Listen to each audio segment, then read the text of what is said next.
Hey class, this is Ethan Bleckschmidt. I'm going to tell you guys a story from my entertainment speech, and it's at my expense. No one else's, thankfully. So, I hunt a lot. I talked about it in some other videos. There's my deer I shot last year. Um, and, this is a pretty good story, and you guys will like it, I think. So anyway, I hunt with my best friend. He's been my best friend for like 5 years. His name's Colton. And we do just about everything together, but he's my hunting buddy. And anyway, we happen to be in Eastern Washington, and we're at hunting camp, deer camp to be exact. And it was like the third day we were there, which I think it was the sixth day of the season. We couldn't make it right when the season opened because we had to do some school, and I don't know if we had baseball practice or not. But regardless, we're up hunting, and it's like 9:30ish in the morning, and we're driving. I'm driving. I have my little red pickup. And we're just putting up this mountain, and we've seen a ton of animals, right? But no legal bucks.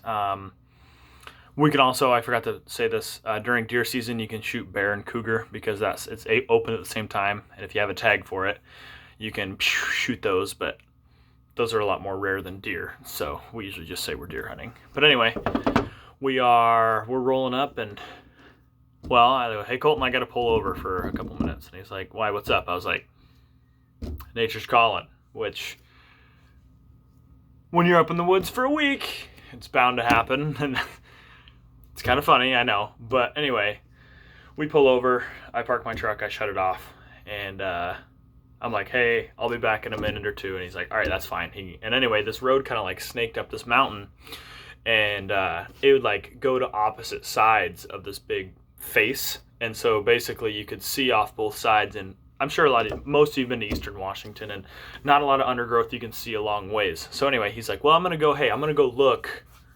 He goes, I'm going to go walk up like 50 yards and look over that and just glass. I was like, all right, whatever. So anyway, I'm doing what you do, taking care of business, and all of a sudden, I hear his footsteps running to my truck. And I'm like, what? And the truck's like probably 30 yards from me. I hear a door open, and I hear him grab his gun, I hear him load it, and I hear him put one in the chamber. I hear my truck door gently close, and I hear run back away. And so I'm all of a sudden like, we need to finish up what's going on here. And I'm finishing up, and I pull my pants up, and I start running. I'm on a steep hill trying to get up to my truck, and I'm running up the hill, and I'm running as fast as I can, and I get to the top. And right as I get to the top, like 40 yards away from me, is Colton.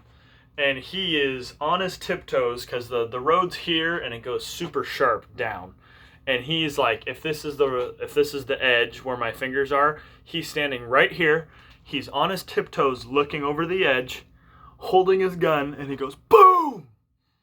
Never said a word to me, never told me what was going on. Right as I get to the truck, that's all I see, right? So I grab my gun and I take off running after him. And as soon as he shoots, he just jumps off the mountain, like jumps off the other side. And I am still just so confused what's going on. And I run up to him, and I get there, and well, it was steeper than he thought. So he hit the ground, and he ended up sliding like 20 feet and rolling. And anyway, I like slide on my butt, get down there to him. I was like, what's going on? He goes, I just shot a bear. And I was like, what? He goes, I just shot a bear. And lo and behold, I'm not good with technology, or else I'd show you a little picture of it. It's one of the prettiest bears you've probably ever seen. It was bleach blonde. Like, it's called a cinnamon bear, and it was blonde. It was beautiful. But, yeah, so that's the story of how Colton shot a bear, all because of me, and I think you understand.